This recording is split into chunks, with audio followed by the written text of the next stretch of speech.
Señor, te damos muchas gracias porque nos podemos reunir en tu nombre. Gracias, Señor, te pedimos perdón porque te ofendemos grandemente, Señor.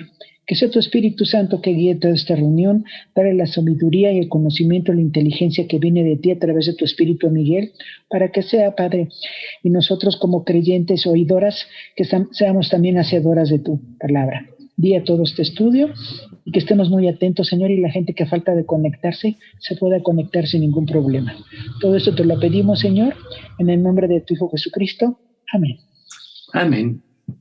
Entonces les decía que hoy yo más bien pensé, ya la próxima vez terminaremos lo que es de los atributos de Dios, el atributo comunicable, pero hoy me estuve pensando, como es un miércoles especial previo a la Pascua, ¿qué es precisamente lo que pasó en Getsemaní?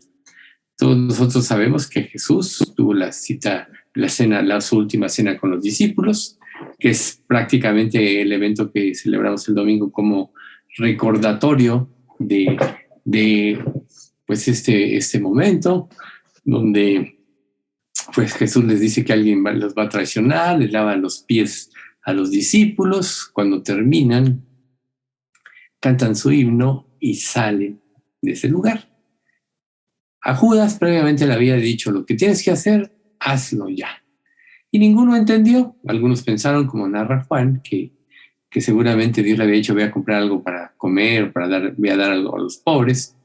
Pero pues Jesús sabía lo que iba a hacer y Judas también ya se había propuesto eso, entonces él no estaba. Pero Judas sabía, porque estaba con ellos todo el tiempo, pues a donde seguramente iban.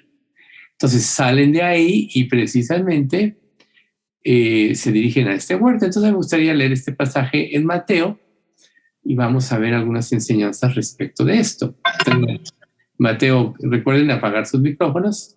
Mateo 22, del 36 al 46, que dice: Entonces llegó Jesús con ellos a un lugar llamado Getsemaní y dijo a sus discípulos: Sentados aquí entre tanto que voy allí y oro. Y tomando a Pedro y a los dos hijos de Zebedeo, comenzó a entristecerse y a angustiarse en gran manera. Entonces Jesús le dijo: Mi alma está muy triste hasta la muerte. Quedaos aquí y velad conmigo. Yendo un poco más adelante, se postró sobre su rostro orando y diciendo: Padre mío, si es posible, pase de mí esta copa, pero no sea como yo quiero, sino como tú. Vino luego a sus discípulos y los halló durmiendo, y dijo a Pedro: ¿Así que no has podido velar conmigo una hora? Velad y orad para que no entréis en tentación. El espíritu a la verdad está dispuesto, pero la carne es débil. Otra vez fue y oró por segunda vez, diciendo: Padre mío, si no puede pasar de mí esta copa sin que yo la beba, hágase tu voluntad. Vino otra vez y los halló durmiendo, porque los ojos de ellos estaban cargados de sueño. Y dejándolos, se fue de nuevo y oró por tercera vez, diciendo las mismas palabras. Entonces vino a sus discípulos y les dijo: Dormid ya y descansad. He aquí ha llegado la hora y el Hijo del Hombre es entregado en manos de pecadores. Entonces nosotros vemos esta escena y mi intención de poder compartir es esto previo a la Pascua, a la celebración del recordatorio de la Pascua. Es que nosotros desarrollemos realmente una convicción profunda en nuestras vidas que nos lleve a cambiar. Yo lo que he observado como pastor es que muchos toman las cosas a la ligera, muchos no meditan a fondo en las enseñanzas de Jesucristo, y esto trae como consecuencia que no cambien de esencia. Nosotros tenemos que partir de la base de creer las Escrituras al 100% y ajustar nuestras vidas a lo que ellas dicen al 100%. Porque cualquier cosa que tomemos a la ligera va a repercutir en nuestro avance o proceso de santidad, va a repercutir en la relación íntima y estrecha que Dios quiere tener con nosotros, va a repercutir en nuestra entrega, va a repercutir en nuestra relación con los demás, y va a repercutir también en el avance y el crecimiento de la iglesia. Por tanto, es muy importante que nosotros en cada enseñanza que tenemos podamos concientizar. Y qué mejor enseñanza que esta, en la cual Jesús va a enfrentar precisamente la prueba la prueba más grande de su estancia aquí o de su misión en este mundo, que es pagar por los pecados de toda la humanidad. Entonces, lo primero que nosotros tenemos que ver aquí es un dato nada más informativo, es que Getsemaní significa lagar de aceite. Este era un lugar que era frecuente donde Jesús se reunía con sus discípulos y en la actualidad existe ahí un jardín de olivos antiguos, curiosamente. Entonces, la familiaridad de Judas, como les decía hace un momento, de este lugar, fue la que le permitió saber, ya que había decidido entregarle, y que Jesús le dijo en la última cena, lo que has de hacer, hazlo pronto, lo que le permitió saber, sin que necesariamente le haya dicho Jesús a dónde iban a ir, dónde iban a estar. Entonces, Jesús, llegando a este lugar, tomó a su grupo especial, a Pedro y a los dos hijos de Zebedeo, Juan su hermano, que es lo que dice el versículo 37. Y tomando a Pedro y a los dos hijos de Zebedeo, comenzó a entristecerse y a angustiarse en gran manera. Es muy importante que nosotros tratemos de comprender lo que Jesús iba a vivir en ese momento, lo que él estaba experimentando. Recuerden que la Escritura dice que él, siendo en forma de Dios, no estimó el ser igual a Dios como cosa a que aferrarse, sino que se despojó a sí mismo tomando forma de siervo, hecho semejante a los hombres, y estando en la condición de hombre, se humilló a sí mismo, haciéndose obediente hasta la muerte y muerte de cruz. Eso está en Filipenses capítulo 2. Entonces aquí nosotros estamos viendo que él durante toda su vida nunca se apartó de Dios, nunca desobedeció en nada a Dios. Por tanto, él había llevado una vida perfecta. A diferencia del primer Adán, el postrer Adán, Jesucristo, había obedecido en todo. Adán, en la primera prueba, sucumbió, fracasó y trajo este dolor a toda su descendencia, que es la humanidad existente, hasta que Dios diga que termina, que será el último hombre que nazca de mujer. Pero Jesús sabía la aflicción que iba a experimentar y lo que se avecinaba, ¿sí? O sea, iba él a experimentar la separación del Padre. Muchas veces dijo, yo siempre sé que estás conmigo, etcétera. Pero él sabía que al momento de descargar el juicio sobre la humanidad, él se iba a separar con él para descargar su copa de ira, toda la ira y el dolor físico que él iba a experimentar producto de esta separación iba a ser infinito. Por tanto, era natural que como ser humano, que en su humanidad se angustiase de lo que iba a experimentar. Entonces, ya estaba establecido el curso divino. Por él, en su naturaleza humana, aún padecía. Por ejemplo, en Hebreos 5, del 7 al 9 dice, y Cristo, en los días de su carne, ofreciendo ruegos y súplicas con gran clamor y lágrimas al que le podía librar de la muerte, fue oído a causa de su temor reverente. Y aunque era hijo, por lo que padeció aprendió la obediencia y habiendo sido perfeccionado, vino a ser autor de eterna salvación a los que obedecen. Aquí el versículo clave es, y Cristo en los días de su carne, ofreciendo ruegos y súplicas con gran clamor y lágrimas al que le podía librar de la muerte. O sea, debido a la aflicción que Jesús experimentó, él puede entender nuestras debilidades y nuestros sufrimientos en esta vida. O sea, Jesús no está ajeno. Recuerden que él como Dios experimentó del diablo, no nada más en la tentación en el desierto, en esos 40 días después de ayunar, Mateo 4, experimentó todo tipo de tentación. Y dice la Escritura, y el diablo lo abandonó por un tiempo. Pero en realidad él, durante todo su ministerio, aún hasta el momento de su muerte, él experimentó luchas y experimentó los ataques del diablo. Aquí es muy importante que nosotros sepamos que la fuerza que le permitió a Jesús obedecer en todas las cosas era debido a la relación que él tenía con Dios, el Padre, quien también es la fuente de fortaleza nuestra. Por eso es que cuando nosotros analizamos pasajes como este, que es muy importante, reitero, previo a la Pascua, que es lo que se va a celebrar a partir de mañana, como un recordatorio, es que Jesús pudo vencer toda tentación y toda prueba gracias a esa relación íntima y estrecha. Y nada más volviendo a enfatizar, esa relación íntima y estrecha estuvo basada en la sumisión total de Cristo a Dios y a su voluntad y la obediencia a cada precepto de la ley en todos sus términos.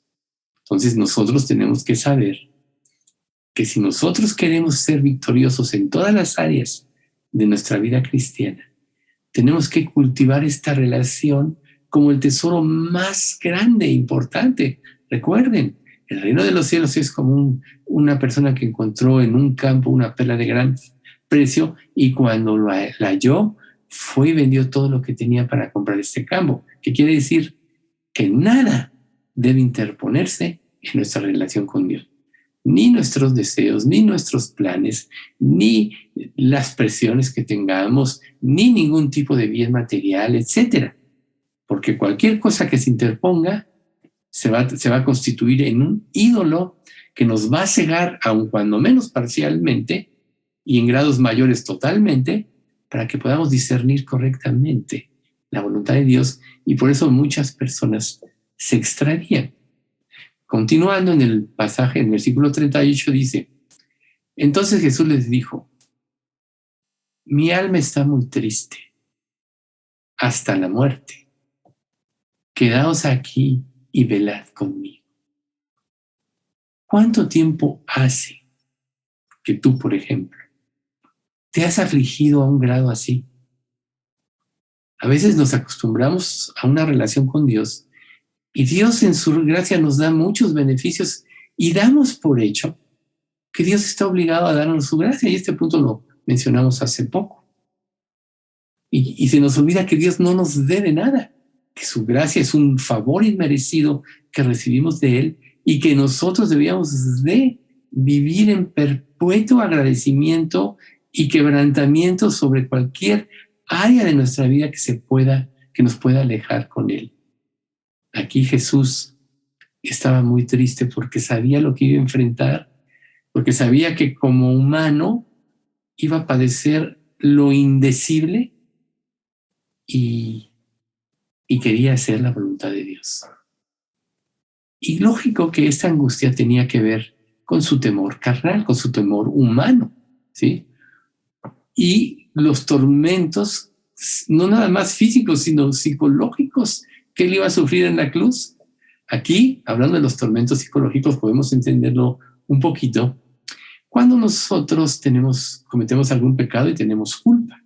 En un sentido, mientras nosotros no confesamos nuestro pecado, estamos teniendo un tormento psicológico, ¿no? Como dice David en el Salmo 32, mientras cayese envejecieron mis huesos en mi gemir todo el día, porque de día y de noche se agravó sobre mí tu mano. Se volvió mi verdor en sequedad de verano. ¿Hasta cuándo? Hasta que mi pecado te declaré y me encubrí mi iniquidad. Y por supuesto que Jesús nunca había pecado, pero él iba a experimentar el juicio por el pecado. Por tanto, sí había un tormento de este tipo en la cruz, ya que él iba a tomar nuestro lugar. Él estaba triste porque en pocas horas él debería beber por completo la copa de la ira divina contra el pecado. Imagínense ustedes, ¿no? Imagínense cuando el pecado de Acán, ¿no? Desobedeciste, turbaste a Israel, le dice Moisés, túrbete Jehová con su ira. Y viene ese temblor, viene ese terremoto, se abre la tierra, y él y toda su familia fueron tragados vivos al centro de la tierra, ¿no? Túrbete Jehová con tu ira. Horrenda cosa, dice Pedro, es caer en manos del Dios vivo. Y Jesús iba a experimentar todo esto. Entonces, ante esta angustia, él se adelantó, dice el versículo 39. Yendo un poco adelante, se postró sobre su rostro, orando y diciendo: Padre mío, si es posible, pase de mí esta copa, pero no sea como yo quiero, sino como tú. O sea, él tenía el derecho de hacer una petición, pero nunca perdió su temor reverente. Siempre estaba primero en él la voluntad de Dios. Y aquí es donde nosotros debemos preguntarnos a nosotros mismos: ¿realmente está primero la voluntad de Dios en ti? Si no es así, seguramente vas a estar continuamente pecando y seguirás pecando. Tenemos que entender que la voluntad de Dios, como dice Romanos 12:2, es buena, agradable y perfecta, y tenemos que creerlo y vivirlo para no salirnos ni un grado de esa voluntad. Recuerden, un grado que nos salgamos del camino de su voluntad a la larga va a ser una gran desviación. Entonces, esta copa se menciona frecuentemente en el Antiguo Testamento y es un símbolo, como les decía, de la ira divina. ¿Sí? Entonces, al siguiente día Jesús habría de llevar los pecados de muchos. Y esa era su grande angustia. Ese era su temor, y por eso se acerca a Dios y le dice con temor reverente: si es posible, pase de mí esta copa. En Hebreos 9:28 se nos dice: así también Cristo fue ofrecido una sola vez para llevar los pecados de muchos, que aparecerá por segunda vez sin relación con el pecado, para salvar a los que le esperan. Así también Cristo fue ofrecido. Bueno, perdón, lo repetí. Entonces, la totalidad de la ira divina iba a recaer absolutamente sobre Jesús. ¿Ven ustedes? Es algo espantoso. Espantoso que yo creo que no podemos ni concebirlo. En Isaías 53, 10 y 11 dice, por ejemplo: con todo esto, Jehová quiso quebrantarlo, sujetándole a padecimiento.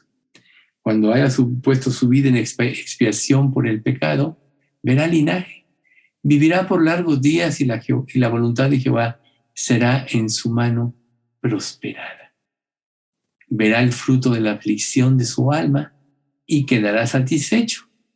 Por su conocimiento justificará mi siervo justo a muchos y llevará las iniquidades de ellos.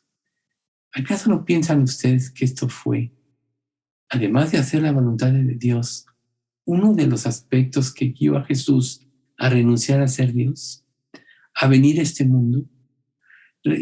También hizo que Dios, desde antes de la creación del mundo, en su corazón crucificara a su Hijo, porque esto era parte de su plan eterno. Como nosotros ya hemos mencionado, Adán era creación de Dios y era hecho a su imagen y semejante. Tenía una relación con Dios hasta que pecó, pero no tenía su esencia. Dios tenía algo mayor que simplemente una creación que lo pudiera reverenciar, adorar y glorificar. Él quería compartir su naturaleza divina con aquellos que creyeran en él. Y esto fue lo que movió a Jesús a venir a este mundo y soportar todo lo que tenía que soportar.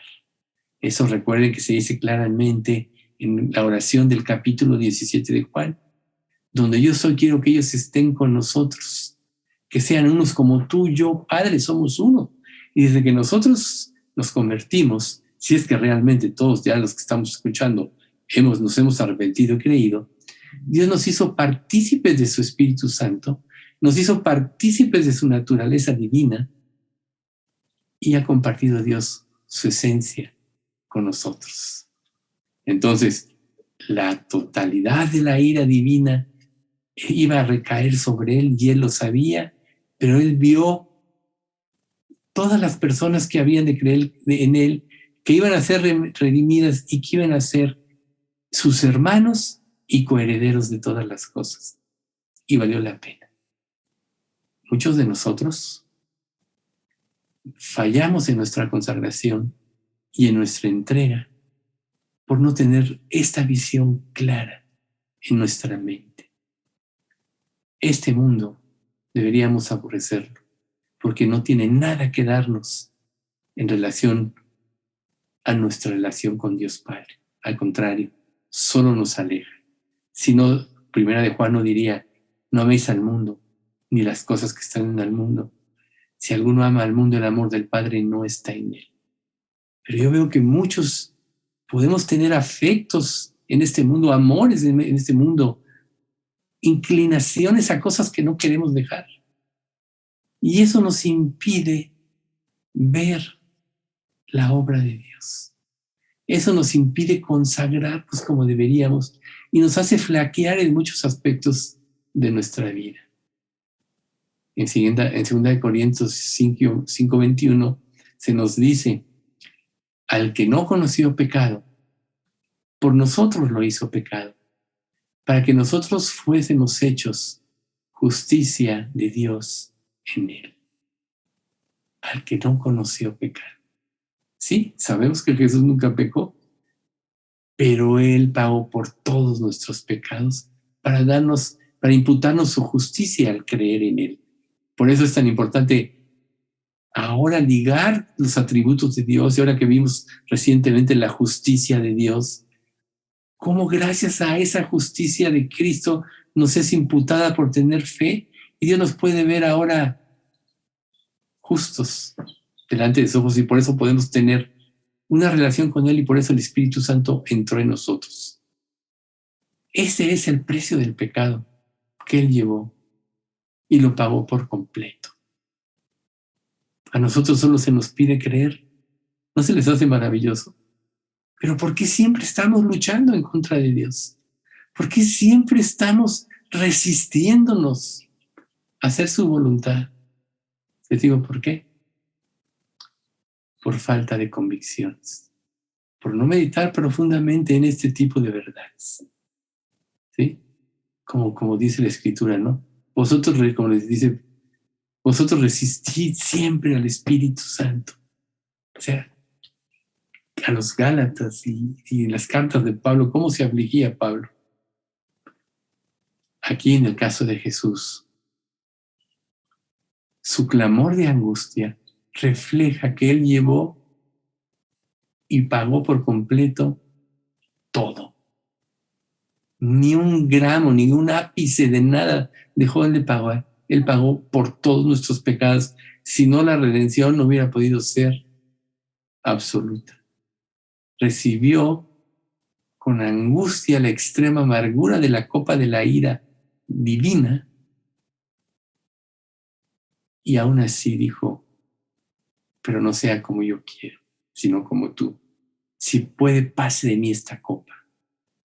Reverentemente, pero concluyó, pero no pase, pero no sea como yo quiero,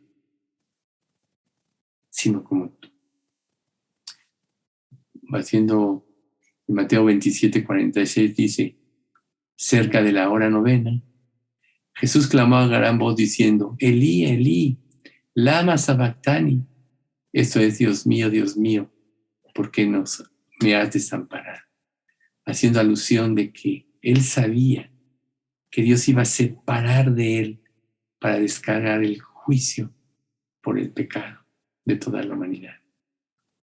Y aquí hay un aspecto muy importante que tenemos nosotros que ver respecto de la persona de Jesús. Como Jesús siempre quiso hacer la voluntad de Dios, nunca hubo conflicto, o sea, hubo ausencia de conflicto entre las tres personas de la Trinidad, porque todos tenían una misma mente y un mismo parecer. ¿Acaso no Pablo nos exhorta como creyentes a eso? Cuando empiezan las divisiones de yo soy de Pablo, yo de apóstol, yo de Cefas, este predicador es mejor que otro, Pablo es pusilánime, pero Apolos, qué bárbaro, qué energía tiene. ¿Y cómo tiene Pablo que enfrentar a los corintios y decirle, oye, Cristo fue el que murió por ustedes, nosotros solo somos servidores? No pongan los ojos en los hombres, pónganlos en Cristo. ¿Qué me tienes tú que decir, Dios, a mí, a través de lo que estoy aprendiendo de tu palabra? Pero además de esta falta de conflicto, porque no había pecado en Jesús, revela gráficamente cómo Jesús, en su humanidad, rindó voluntariamente su voluntad a la del Padre, lo que les decía hace un momento, a la voluntad divina y los deseos de su Padre. ¿Qué deseos tienes tú en la vida? Si no es tu deseo más grande el hacer la voluntad de Dios, entonces quiere decir que tienes otros deseos que se interponen en tu entrega y en tu consagración.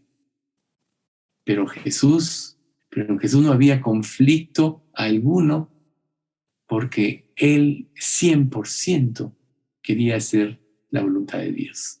Recuerden lo que dice Juan 5:30, no puedo yo hacer nada por mí mismo, según oigo, así juzgo, y mi juicio es verdadero porque no busco mi voluntad, sino la del que me envió y la del Padre. Y Dios quiere que cada uno de nosotros aprenda a vivir de esta manera, pero nunca lo vamos a poder hacer si no ponemos la voluntad de Dios como cosa prioritaria en nuestra vida y aprendemos a morir a todo lo que se puede interponer a que hagamos esa voluntad. Yo sé que es muy fácil decirlo, que hacerlo significa tomar tu cruz cada día, como Jesús dijo, si alguno quiere venir en pos de mí, tome su cruz cada día y sígame. Y más adelante dice, porque el que quiera salvar su vida, la perderá, pero el que pierda su vida por causa de mí y del Evangelio, la hallará. O sea que Jesús no se estaba revelando en ningún aspecto en contra de la voluntad de Dios. Sin embargo, Él aún así en su temor dijo, que no sea mi voluntad la que se haga, sino la tuya. No la mía, sino la tuya. Ojalá que aprendiéramos nosotros a vivir así. Ahora, esta oración revela el terrible sufrimiento que Jesús enfrentó. Su agonía fue peor que la muerte. Todos de alguna manera, y yo creo que en Cristo ya no, pero todos de alguna manera experimentamos el temor, temores en nuestra vida.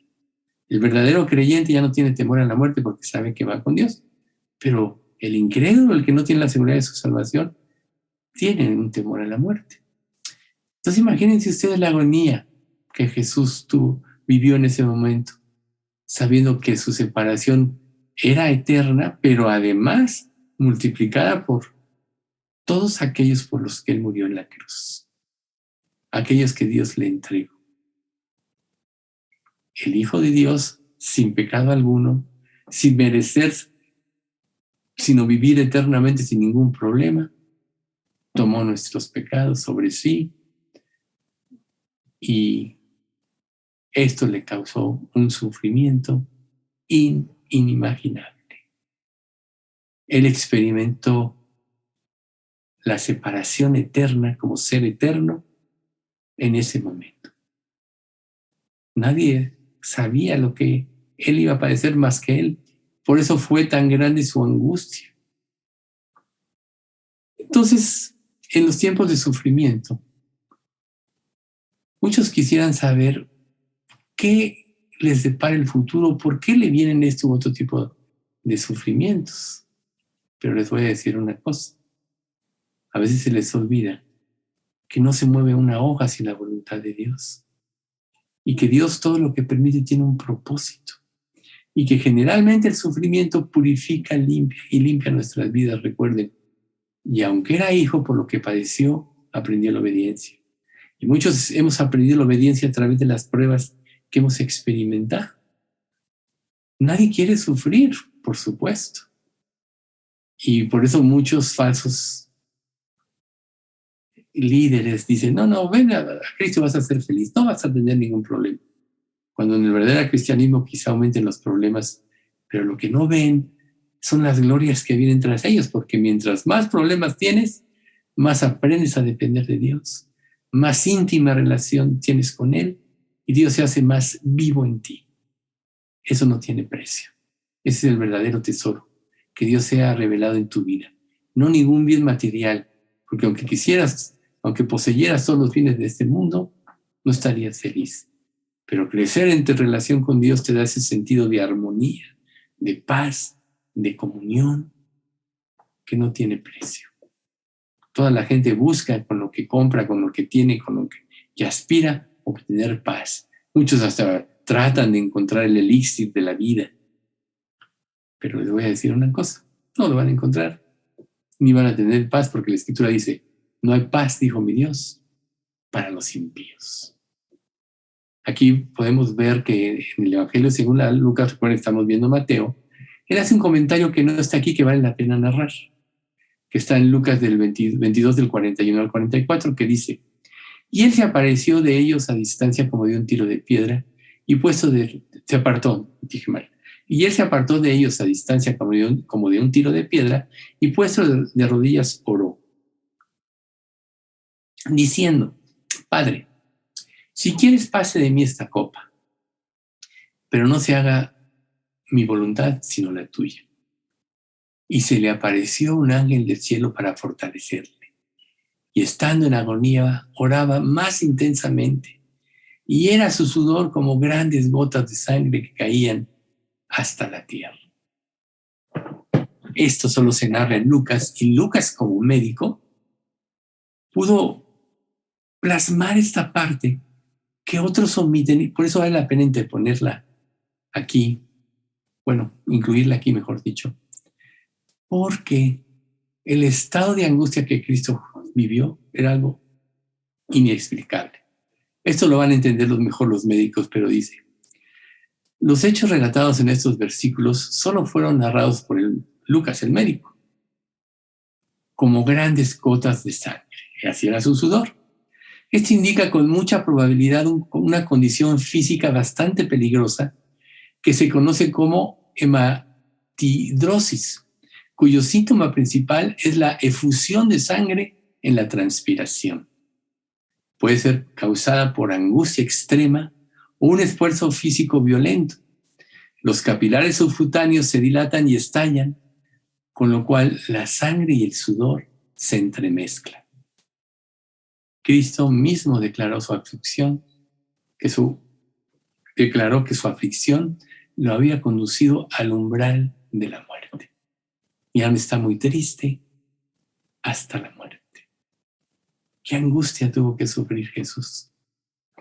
Esto deberías de pensar cuando estás ante una tentación y te das un permisito, o cuando te permites la falta de entrega y de consagración y cambias lo santo, las verdades más maravillosas de la Biblia, por basura que solo entorpece tu visión de la vida y de las cosas y entenebrece tu corazón. Pero reitero, falta de convicción por no profundizar en estos aspectos y por no entender a qué grado Jesús tuvo que sufrir. Por eso para mí fue importante hoy poner estos pasajes previos al arresto de Jesús y su sacrificio, para que nosotros entendamos lo que Él tuvo que vivir y profundizar en ellos. Yo sé que mucho lo hemos leído muchas veces. En el versículo 40 dice, vino luego a sus discípulos y los halló durmiendo. Y dijo a Pedro, así que no habéis podido velar conmigo una hora. Orad, Jesús les había advertido. Y a Pedro en particular, que vendría una prueba muy grande. Es triste que su advertencia, así como su orar, fueran desatendidas. Muchos dicen que oran mucho en nuestra iglesia. Dicen que oran mucho. Sin embargo, viene una circunstancia y toman su vida en sus manos. Y eso quiere decir que la oración, que no han profundizado en la oración. A veces es muy fácil criticar a otros de circunstancias o situaciones y decirle lo que tienen que hacer cuando nosotros no lo estamos haciendo. ¿Qué es lo que debe de hacer la oración en nosotros? La oración es una forma o un proceso mediante el cual por medio del Espíritu Santo y con su ayuda podemos depositar nuestra confianza en Dios para seguir el camino de su voluntad, para depositar nuestras penas, nuestros temores en las manos de Dios y dejar de tener angustia. Por tanto, no importa que tú ores 20,000 horas, o hayas orado 20,000 horas, o ores 20 horas al día. Si tú no estás llevando este procedimiento, tu oración es vana, es superficial, va al aire. La verdadera oración siempre te va a llevar a querer hacer la voluntad de Dios, como Jesús lo está haciendo aquí, a depositar tu confianza en Él, reitero, y a reposar en sus promesas plenamente.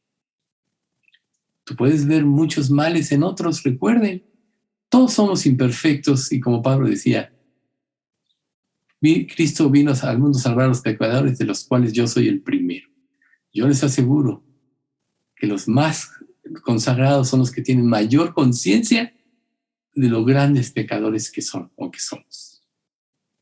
Los menos consagrados son los que critican, cuando la oración es el medio que Dios nos dejó para que el Espíritu Santo produzca, tanto en nosotros como en otros, su buena voluntad. ¿Ven ustedes?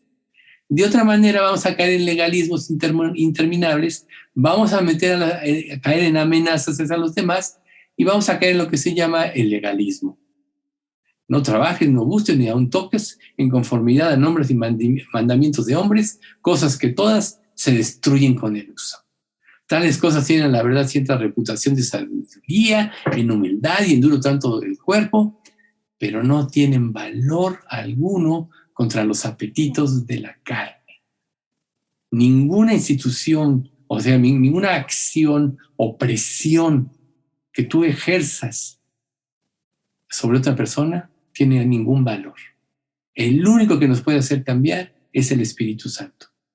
Por eso es que tenemos que reposar en que al vivir las verdades y compartirlas con los demás, es Dios quien nos va a convencer. Yo te podría citar 20 verdades sobre tu vida y saliendo harías lo que tú quieres. Si el Espíritu Santo no genera esas convicciones en ti, tú no vas a cambiar. Y tú no estás permitiendo que el Espíritu genere esas convicciones desde el momento que no estás siguiendo de corazón y anhelando seguir el camino de su voluntad. Aquí nosotros estamos viendo el ejemplo claro de Jesús, ¿sí? Entonces le dijo a Pedro volviendo, ¿no habéis podido velar conmigo una hora? ¿No habéis podido velar conmigo una hora?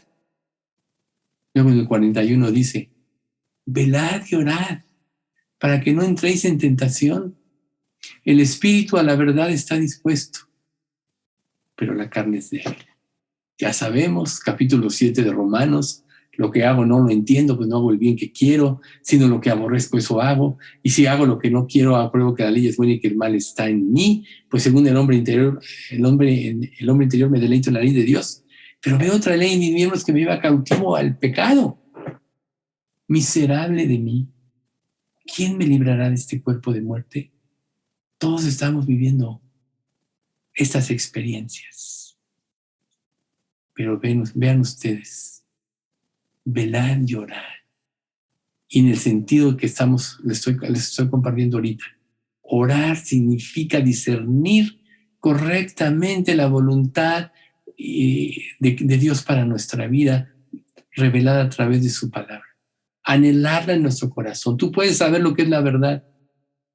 Pilato le dijo a Jesús, yo he venido para dar testimonio de la verdad, dice Jesús. Y Pilato le dice, ¿y cuál es la verdad? Tú puedes estar leyendo las escrituras y oyes una cosa y otra, y oyes otra, y tú dices, ¿Y cuál es la verdad? ¿Ves un criterio? ¿Ves otro criterio? Te puede pasar eso por falta de profundizar en tu relación con Dios y en las Escrituras. ¿Ves? Entonces, Jesús ya les había advertido, orar.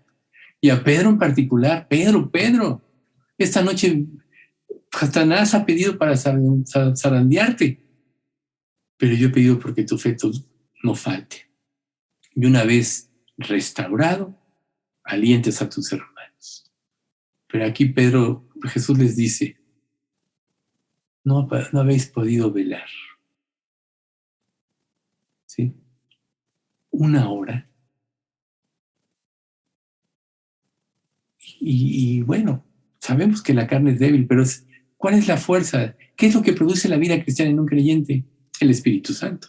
Por eso un creyente no salvo nunca puede imitar, puede esforzarse por cumplir la vida cristiana, pero va a fracasar. ¿Cuándo va a fracasar? Cuando el peso de la vida cristiana sea mayor de sus fuerzas. Es como levantar un peso, ¿no? Tú vas a poder levantar X número de kilos en una pesa hasta el límite de tus fuerzas. Pero cuando sobrepasan tus fuerzas, pues avientas las pesas, ¿no? Así como pasa con esos levantadores de pesas. Entonces tú dime, ¿dónde está tu fuerza? En que Dios produzca tu vida cristiana, en que sepas que todo es por gracia, en que sepas que Dios preparó obras para que anduviésemos en ellas. Él las tuvo que preparar desde antemano. ¿Por qué? Porque tenían que tener un fundamento correcto. Las obras de Cristo, la persona de Cristo. Jesús es el árbol bueno. Nosotros somos el árbol malo. Por eso las obras que Dios nos pide que hagamos en este mundo son las obras que Dios preparó de antemano para que andemos en ellas. Pero todos queremos hacer nuestras propias obras. Queremos imponer nuestra vida cristiana, nuestra manera de pensar y de hacer la vida cristiana a los demás. Pero la Escritura no te dice, ¿quién eres tú que juzgas al criado ajeno? Para su Señor está en pie o cae. Dios le dio el juicio. No juzguéis nada antes de tiempo hasta que venga el Señor, dice la Escritura también.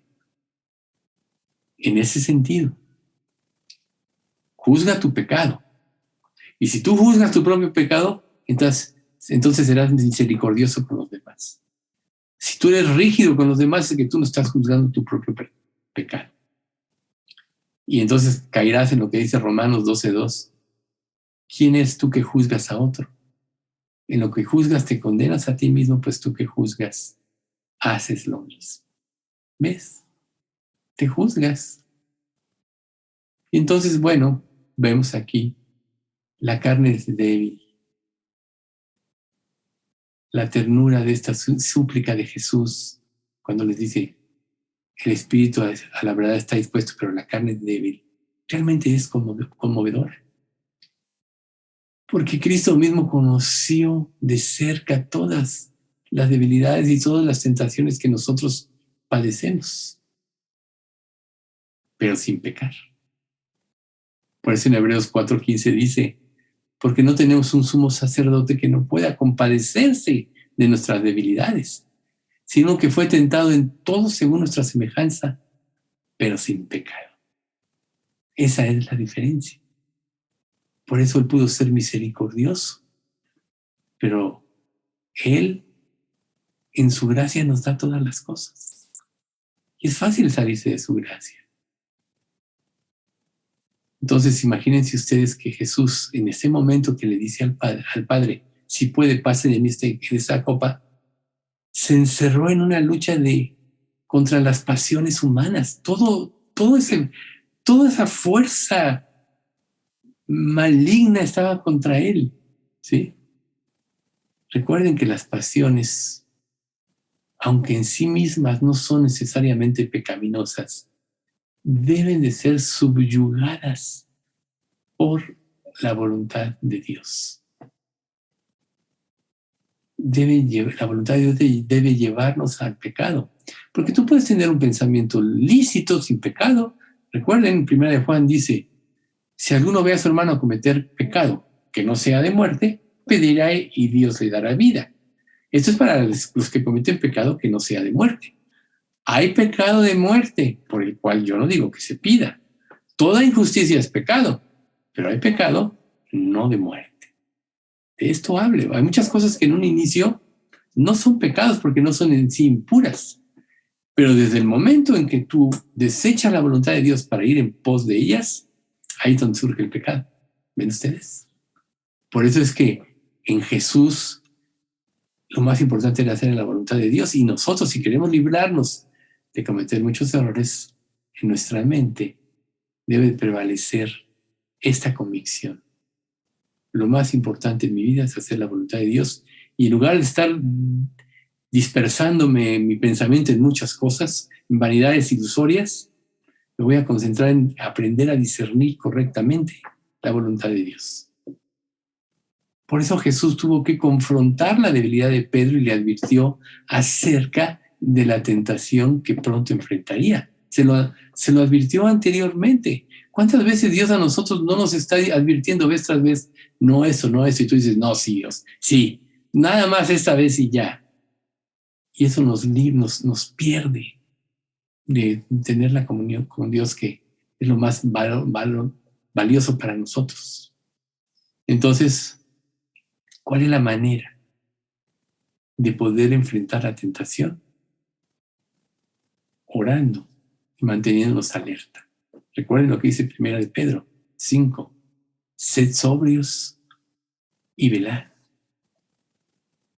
porque vuestro adversario, el diablo, como el león rugiente, anda alrededor buscando a quien devorar, al cual resistid firmes en la fe. ¿Ven ustedes? Alerta. Eso es lo que Dios quiere. Entonces, mantenerse alerta supone estar consciente de nuestras debilidades, ¿sí? Y de las posibilidades de ser tentados. Si tú te preparas, si estás consciente de tus debilidades y te preparas, cuando llegue la tentación, vas a estar preparado. Si haces caso omiso de la palabra de Dios y dices, a la hora de la hora salgo. El problema del pecado es que la gente piensa que controla el pecado. Y cuando piensas eso, ya el pecado ya te está controlando a ti. ¿Ves? Entonces, dice, velad y orad para que no entréis a tentación. ¿Por qué? Porque las sutilezas es una de las cosas sobre las cuales el diablo actúa. Y si no estamos en alerta, vamos a caer, sin lugar a dudas. Vamos a caer en el orgullo, en la arrogancia, en el menosprecio a los demás, etc. Recuerden, hablando de nuestra iglesia, el que quiera ser el servidor, el mayor, tiene que ser como el que más sirve. La grandeza se da por el servicio. La grandeza se da por darle la gloria a Dios en todo. La grandeza está por no querer obtener reconocimiento, sino de Dios y cuando Él quiera. Entonces, es lógico que nosotros vamos a ser tentados en las áreas de debilidad de nuestra vida, donde somos más vulnerables, es lógico. Y no vamos a poder resistir nuestras tentaciones y nuestra propia fuerza. El diablo quiere eso. ¿Acaso no fracasamos todos en la ley? Claro que sí, todos fracasamos en la ley. Si no, seríamos perfectos a través de cumplir la ley. Por tanto, el diablo nos quiere llevar a que actuemos en nuestras fuerzas. ¿Cuál fue el fracaso de Israel? Que quiso cumplir la ley en su propia fuerza. A pesar de que la Escritura decía, tú no puedes, como David en el Salmo 32. ¿No? Entonces, la oración esencial es porque Dios fortalezca y refuerce nuestras defensas en las áreas de debilidad para que podamos derrotar a Satanás. En el versículo 42 de Mateo que estamos estudiando, dice, otra vez fue y oró por segunda vez diciendo, Padre mío, si no puede pasar de mí esta copa sin que yo la beba, hágase tu voluntad. Vino otra vez y los halló durmiendo, porque los ojos de ellos estaban cargados de sueño. O sea, Jesús insistió, y no es malo insistir. Mientras tú tengas debilidades, insístele a Dios, porque va a llegar el momento en que se dé el milagro. ¿Cuándo vas a vencer la debilidad? Cuando Dios cambie tu mente. Cuando quieras hacer la voluntad de Dios. De otra manera, vas a ser preso del pecado, recuerden. Cada uno de su propia concupiscencia es atraído y seducido.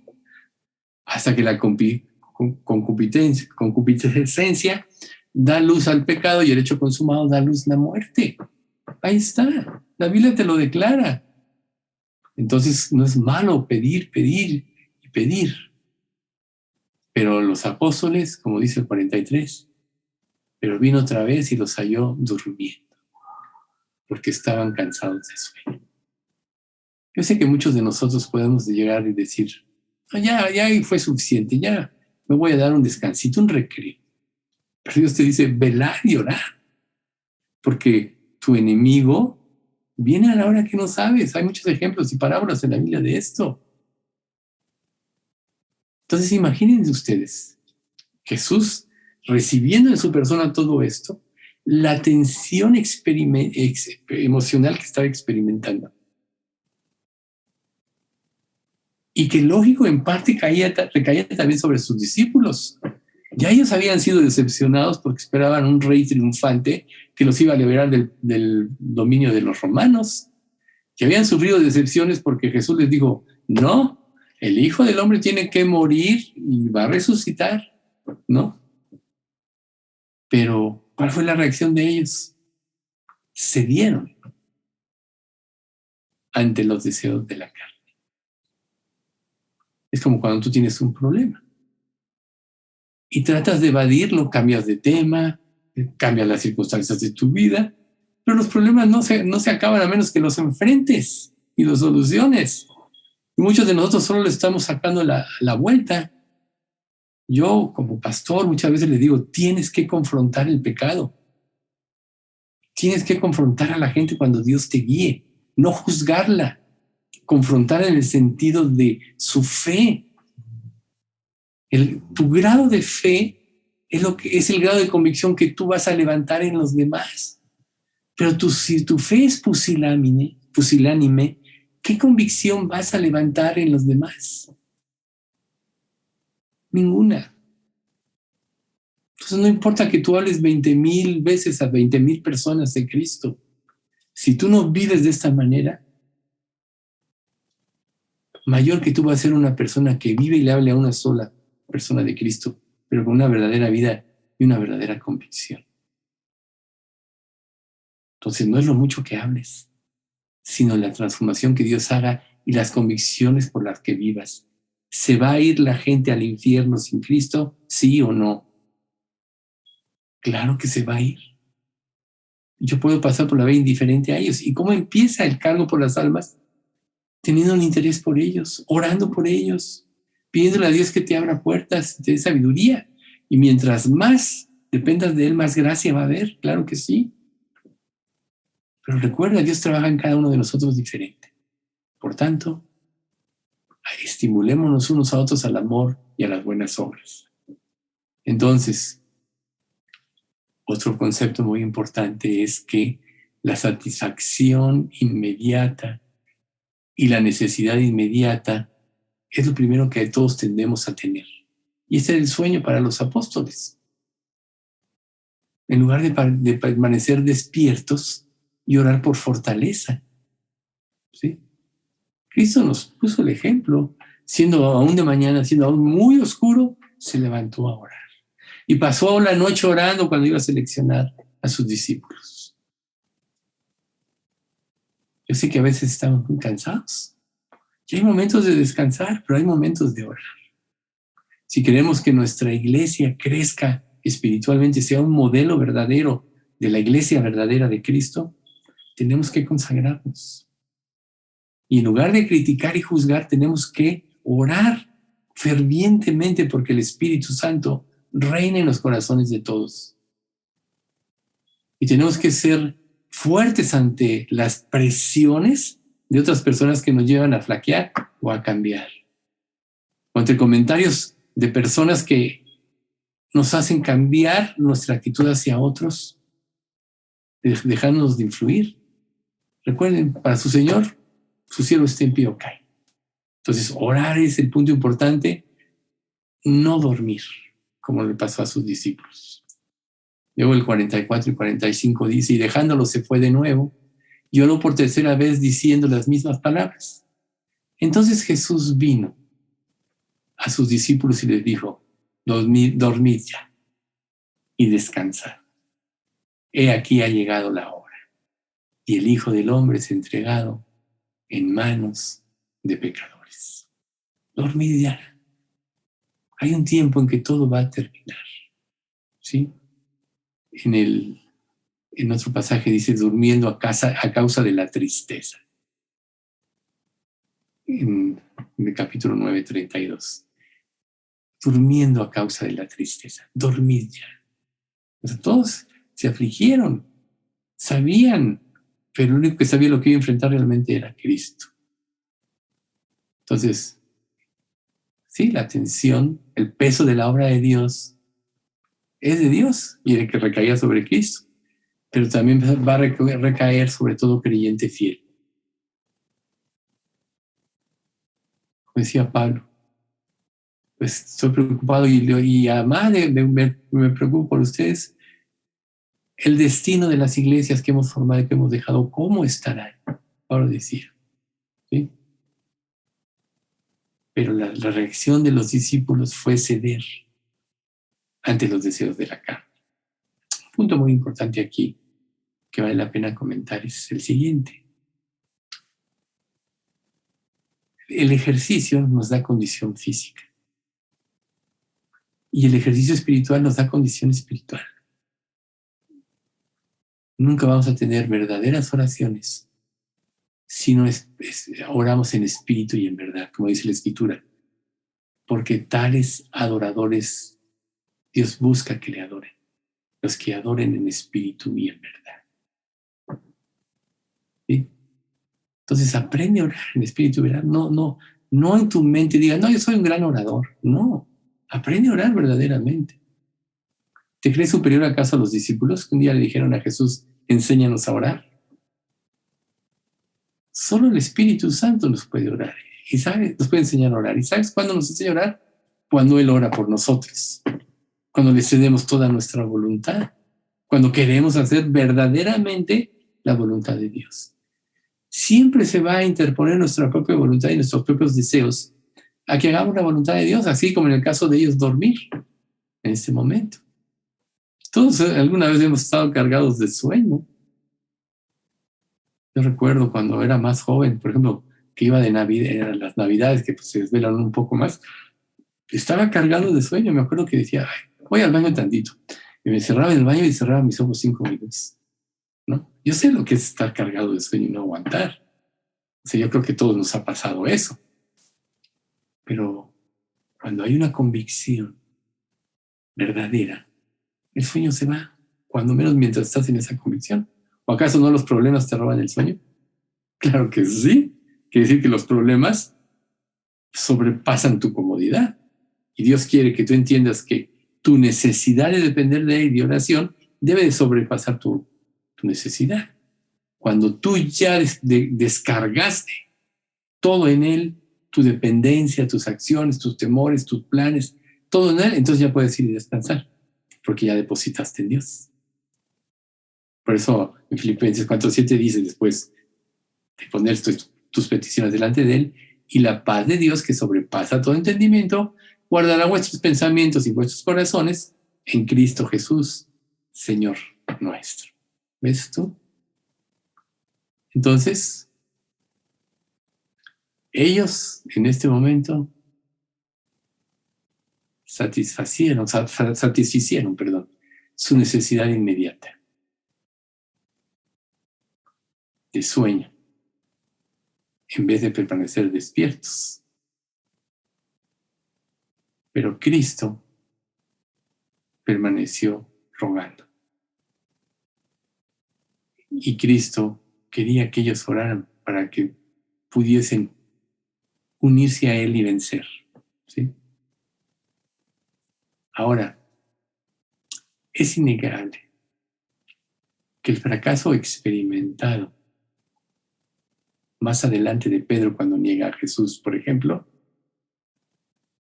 fue repercusión de su conducta en el huerto. Piénsenlo. Jesús le advirtió: Pedro, Satanás te ha pedido. Y aquí le dice: vela para que no eres en tentación. Hoy hablando de Pedro específicamente. Y luego lo niega. Bueno, gracias a Dios que irrevocables son los dones y el llamamiento de Dios, y Dios lo restauró. Pero vemos a otro que no pudo ser restaurado, que fue Judas, que realmente no le creyó a Dios. Tomó su vida en sus manos y ahora está en el infierno, ¿verdad? Y para concluir, el versículo 46, levantaos, vamos, ve, se acerca el que me entrega. ¿Sí? Entonces, Jesús les hace un tierno llamado a sus discípulos, quienes en su debilidad habían desobedecido en un momento crítico. Es probable que ya los haya invitado a ponerse de pie para combatir su somnolencia. Pero ahí donde dice: levantaos, vamos, ven, ya se va a desencadenar todo. Ya pasó el tiempo de oración. Ya viene ahora las consecuencias. Entonces, díganme ustedes una cosa. La Escritura dice que lo que sembramos, cosechamos. ¿Qué es lo que tú estás sembrando en tu vida? Yo creo que tú ya puedes vislumbrar un poquito de lo que tú estás sembrando por lo que estás cosechando. Si tus problemas son por entrega y consagración, bienaventurado eres. Pero si tus problemas son por negligencia, por falta de profundidad en el conocimiento de Dios, por falta de consagración, por falta de creerle a Dios, de que Él tiene el control de todo, que su voluntad es buena, agradable y perfecta, o por anteponer deseos a la tus deseos a la voluntad de Dios, entonces ahí sí tienes que llorar. Por eso en Santiago dice, perdón, afligíos y lamentad y llorad. Vuestra risa se convierte en lloro y vuestro gozo en tristeza. Humillaos bajo la poderosa mano de Dios y Él os exaltará. Vamos a dar gracias. Padre bendito, te queremos dar muchas gracias por este estudio. Gracias por permitirnos profundizar un poco sobre esta vivencia en Getsemaní, en todo lo que tú tuviste que padecer ahí, Señor. Y sabemos que por mucho de lo que analizamos no llega ni al más infinitesimal grado de lo que tú realmente sufriste y enfrentaste. Pero te pedimos que esto que aprendimos hoy nos lleve, Padre, a una verdadera consagración, a una mayor consagración, y que podamos nosotros tener la fuerza para tomar nuestra cruz y seguirte, Señor, porque sabemos que es lo más glorioso que podemos hacer en respuesta por gratitud a lo que tú hiciste ya por nosotros en la cruz y por el llamado que nos has hecho y porque aún nos has dado el privilegio de servirte. Te pedimos, Padre, que bendigas a nuestra iglesia, a todos los miembros, que nos concedas que todos lleguen a ser salvos y que en todos, aún los que no oyeron este estudio y lo pueden oír después, levantes convicciones que generen una verdadera consagración, un verdadero arrepentimiento de todas aquellas cosas que no han entregado, que no han depositado en ti, en las cuales han fracasado. A nosotros, y Padre, haz lo mismo en nosotros, escudriña nuestras mentes, nuestros corazones, saca a flote todo lo malo para que podamos arrepentirnos y tú nos sanes y nos des una relación perfecta como la que tenía Cristo contigo, Padre Santo. Te pedimos, Padre, todo esto en nombre de Cristo Jesús. Amén.